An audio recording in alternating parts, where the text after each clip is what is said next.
Olá, começa agora mais uma edição do programa Assembleia do Campo. Hoje nós vamos falar sobre um assunto que está em debate em todo o Brasil, o novo Código Florestal. E quem está em nossos estúdios para um bate-papo sobre esse tema polêmico é o analista ambiental do IEMA e coordenador do Programa de Conservação e Recuperação da Cobertura Florestal no Espírito Santo, Marcos Sossai.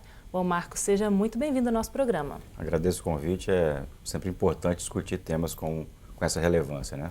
Bom, Marcos, então para a gente começar o nosso bate-papo, a gente vai falar um pouquinho sobre essa questão do Código Florestal, que já é bem antigo, né? Já tem mais de 40 anos e parece aí que não acompanhou bem a nossa evolução de produção agrícola, né? Exato, um código que foi colocado em 65, já tem mais de 40 anos, quer dizer, e de lá para cá muita pouca coisa se alterou, foram várias medidas provisórias que foram colocadas, mas enfim, pouca coisa se alterou e realmente ele não acompanhou alguns avanços. De lá para cá, muito conhecimento novo se gerou, tecnologia, formas de produção, quer dizer, isso não foi incorporado no código e isso nos mostra, nos dá clareza que é realmente importante rever algumas coisas do código. Principalmente porque também aumentou a quantidade de pessoas, né, no mundo, consequentemente no Brasil também, e com isso a questão do alimento, né, a produção de alimento teve que ser ampliada também, cada né? vez mais importante aumentar a alimentação. Isso também se traduz no que eu falei, quer dizer, hoje nós temos tecnologias de produção que possibilitam você produzir muito mais em áreas muito menores. Tá? A gente vê hoje, por exemplo, no código, nas propostas de alteração, a necessidade de áreas a mais e a gente entende que às vezes não é preciso porque tem tecnologia que possibilita esse tipo de avanço no aumento de produção, sem, contudo, você converter novas áreas ou estar buscando outras áreas que mais importantes para a conservação. Agora a gente vai falar para quem, né, ainda está um pouquinho por fora desse assunto, talvez não esteja entendendo aí a polêmica. Existe aí então a questão do interesse econômico e também de uma ideologia verde, né, Marcos? Como que isso se reflete na elaboração, né, na discussão com relação a esse novo código? Infelizmente, a gente percebe que isso acontece e não deveria acontecer, porque a gente tem bem claro que para produzir tem que ter o recurso natural conservado e para ter o recurso natural tem que ter o homem, tem que ter o alimento, tem que ter os dois têm que interagir, mas infelizmente tem essa confusão de verde de um lado, do econômico do outro, que no nosso entendimento podem muito bem andar juntos. A gente tem conhecimento, repito, que possibilita você produzir de forma sustentável em áreas que, conciliando com conservação. Então, essa confusão aí existe, mas no nosso entendimento ela deveria ser, a cada dia que passa, reduzida. Aqui no estado, por exemplo, a gente tem uma afinação interessante com a agricultura, o meio ambiente e a agricultura estão sempre juntos e isso é importante para o nosso crescimento. A gente tem um caminho bem claro para crescer dentro desse programa que você falou e tem como base, como premissa, essa sintonia entre meio ambiente e agricultura, produção e conservação. Bom, a gente falando em novo Código Florestal, não tem como, né, a gente deixar de falar sobre as áreas de preservação permanente e também áreas de reserva legal, né? Isso. Aqui no Espírito Santo, os produtores já estão assim tentando se adequar antes mesmo dessa lei ser aprovada em todo o Brasil? Um pouquinho. Começa a ter agora algum sentimento de buscar a recuperação, até porque o código ele exige, tá, que você recupere. O código diz lá em 65 que ele teria que recuperar um décimo da área da reserva legal a cada 3 anos, então já passou esse prazo todo para recuperar. Então tem uma questão legal que exige que você recupere e que você averbe a reserva legal, por exemplo, que é praticamente você, na sua escritura da sua área, você dizer qual que é a área que é destinada à reserva legal, que no nosso estado é 20%. Então a gente percebe alguns movimentos, mas que, por exemplo, nesse momento agora, com essa eminência de um novo código, com alterações que inclusive, como está proposto, isentaria muitos casos de estar fazendo isso um pouco porque o produtor rural ele fica aguardando o que vai acontecer, isso é normal. Ele sabe que tem uma obrigação, mas à medida que tem uma possibilidade de uma nova lei, um novo código, que talvez flexibilize um pouco, ele já recua um pouquinho e aguarda ver o que vai acontecer. E é o que nós também fazemos. Nós também temos nosso posicionamento, mas temos que aguardar o que a lei federal vai estar dizendo. Hoje ela diz uma coisa, se houver mudança, como está se dizendo que vai ter, talvez a gente tenha que rever né, as políticas e as diretrizes nossas. Bom, só para quem está em casa entender, Marcos, qual a diferença da área de preservação permanente, né, as APPs, e a reserva legal? As APPs, a lei define lá, são várias formas, né? Então, por exemplo, qualquer área na beira de rio, uma margem específica, ela vai ser uma área de preservação permanente. O entorno de uma nascente, ela vai ser sempre preservação permanente. Um topo de morro, de acordo com a lei, ela é preservação permanente. E assim vai outras situações, encostas declivosas. Então, de acordo com o local, se você tiver um cenário geográfico ali, um curso d'água, vai ter APP do lado. E essa área de APP, de preservação permanente, ela tem a função de proteger esse recurso. No caso da água, por exemplo, ela tem a função de proteger o recurso hídrico, de criar corredores de biodiversidade, à medida que ao longo dos rios se formam corredores, né? Tem a função de proteger o solo, tem a função de proteger a paisagem, que são várias funções. E isso é a área de preservação permanente. Reserva legal ela tem uma outra função, que é ter uma área específica, que de acordo com a lei, além da APP, né? Claro que a lei faculta que você pode, em alguns casos, contabilizar essa APP para a sua conta da reserva legal, que é 20% da propriedade. Então, é uma área específica para você ter um uso sustentável. Você pode fazer o uso, e aí uma coisa que eu destaco, que nós discutimos muito APP e reserva legal como se não pudesse ter uso nenhum. E a lei permite, em alguns casos, que se tenha uso. Só que uso sustentável. E a gente não explora isso. A gente explora somente, trata essas áreas como áreas intocáveis. E muitas vezes a própria lei diz, a lei atual, que ela pode ter um manejo sustentável. A reserva legal ela pode ser fonte de maneira de lenha para a propriedade, ela pode ter um manejo sustentável, mas ela tem que assegurar as funções ambientais. Quer dizer, a lei diz que pode ter os dois. E nós, na hora da discussão, só tratamos como se fosse uma área intocável, e não é intocável. O pequeno produtor, por exemplo, rural, que é o que mais se fala, né? A lei diz que ele pode fazer na APP dele, por exemplo, algum tipo de uso. Na beira de rio pode ter um SAF, que é um sistema agroflorestal, que você combina culturas agronômicas com florestais. Quer dizer, você faz o uso, mantém a função ambiental, que é de proteger a água, de proteger a biodiversidade, a fauna, a flora, o solo, mas você também permite um uso ao produtor rural, retirando renda e mantendo assim a sua sobrevivência. A gente tem bem claro que tem que viabilizar, encontrar formas que o produtor rural, pequeno principalmente, ele tire renda da sua área. Ele não pode ficar vivendo de oxigênio apenas, ele tem que tirar renda.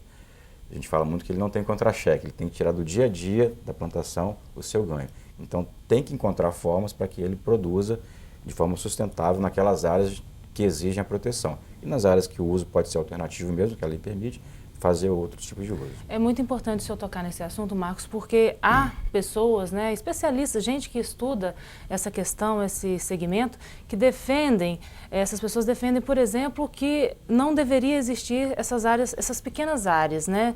Deveriam ser áreas do governo, grandes áreas, assim como já existem em outros países, se não me engano, na Europa, nos Estados Unidos, Argentina, parece que é assim, né? Não existem essas pequenas áreas, porque, segundo essas pessoas, esses especialistas, essas pequenas áreas, elas são improdutivas, né? Falando no momento aí de que o mundo precisa se produzir mais alimentos, né? Procede isso? Olha, isso não é tão simples assim, né?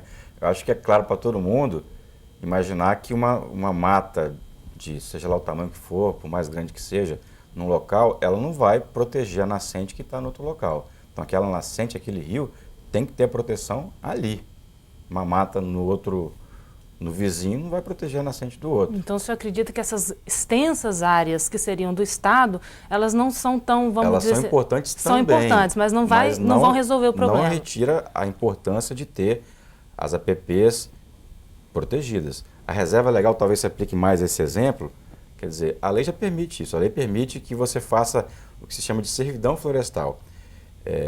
Se na sua área você não tem reserva legal, você pode, algum vizinho, proprietário vizinho, que está na mesma bacia hidrográfica, por exemplo, aquele cara, por exemplo, ele tem a mais do que ele tem que ter, então em vez de ter 20%, ele tem 40%, ele tem um excedente. Ele pode pegar esse excedente e fazer a servidão florestal. Então você que não tem nada, você pode estar averbando daquele outro proprietário, se ele assim permitir, claro, tem a forma legal de fazer isso, E isso pode ser feito, quer dizer, você tem que ter a sua cota, mas não tem que ser na sua propriedade. A lei permite isso já. Pode ser Existem outros países que têm esse mesmo modelo que está sendo proposto aqui para o Brasil, de APPs e reserva legal? Olha, eu desconheço para falar agora. Eu sei dizer que o nosso Código Florestal é um dos mais exigentes que existem, tá? De exigência. Bom, se essas mudanças do novo código forem aprovadas, existe a possibilidade de muitos produtores ficarem na ilegalidade, né, Marcos? Se não for aprovado. E se for aprovado? Se for aprovado como está, por exemplo, um ponto polêmico que essa proposta coloca, do deputado Aldo Rebelo, é que produtores de até 4 módulos fiscais, entenda-se 4 módulos fiscais, o pequeno produtor, isso vai variar um pouquinho em termos de área, porque cada município tem o seu valor de módulo fiscal. Aqui no estado talvez variaria de 50 hectares a 150 hectares, esses 4 módulos fiscais. Então a proposta diz que até essas áreas, quem tem um limite máximo dessas áreas, ficaria isento de ter a reserva legal. Então quer dizer, você está não permitindo mais que o pequeno produtor precise ter a reserva legal. Então isso, para esses que não têm, eles estariam de alguma forma isentados de reverter uma situação atual, que a maioria não tem reserva legal, que hoje eles seriam obrigados a recuperar e passariam a não ser mais obrigados. Em relação a isso, uma coisa que é importante dizer é que, independente de dizer se isso é o caminho correto ou não, é bom destacar que isso é uma medida que a gente considera injusta, porque você está punindo aquele produtor rural que preservou. O produtor que cumpriu a lei e que teve a sua reserva legal demarcada, averbada, recuperada, ou que não cortou porque entende que a lei dizia isso, ele vai se sentir injustiçado porque aquele que não cumpriu a lei, ele está sendo isentado agora. Então, é importante ver que ao gerar esse tipo de medida, nós podemos chamar de uma medida perversa, você está meio que punindo quem cumpre a lei. Isso não é uma coisa boa de acontecer. E esses produtores, estou falando desses produtores aí que não cumpriram a lei, né? Na verdade, eles vão ser anistiados? A previsão é isso? A proposta, alguns falam anistia, a palavra, né? Falando popularmente, exatamente. Né? Se ele deixa de ser obrigado a estar tendo essa reserva, então ele está sendo, está sendo desonerado de cumprir essa obrigação. Mesmo que ele tenha provocado danos ao meio ambiente durante anos? É outra questão. A proposta diz que quem até certo ano ali causou ilícitos fica realmente isento. Bom, aqui no Espírito Santo a gente então não tem muitas áreas, né, de preservação com reserva legal, com áreas de preservação permanente. Os produtores ainda estão muito tímidos com essa proposta? A gente tem poucas áreas que tem, de acordo com a lei, que a lei, como eu falei, a lei diz que tem que estar, além da área demarcada, a reserva legal, tem que estar averbada na escritura da propriedade. Então a gente tem um percentual pequeno de áreas devidamente regularizadas nesse ponto.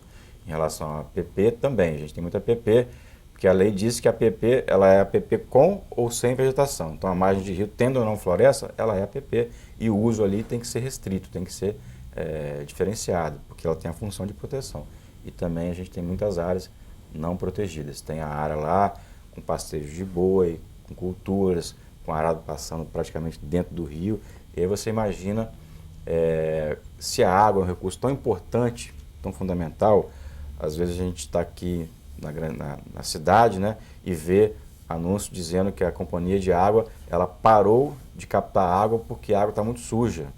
Quando chove muito, é até uma coisa, um contrassenso. Quando chove muito, às vezes falta água, porque a água desce com tanta sujeira que a captação ela tem que ser interrompida, porque a planta que tem lá de tratamento de água, ela já não dá conta de tanto sedimento que vem com a água. Isso vem por quê? Porque as beiras de rios, elas estão desprotegidas.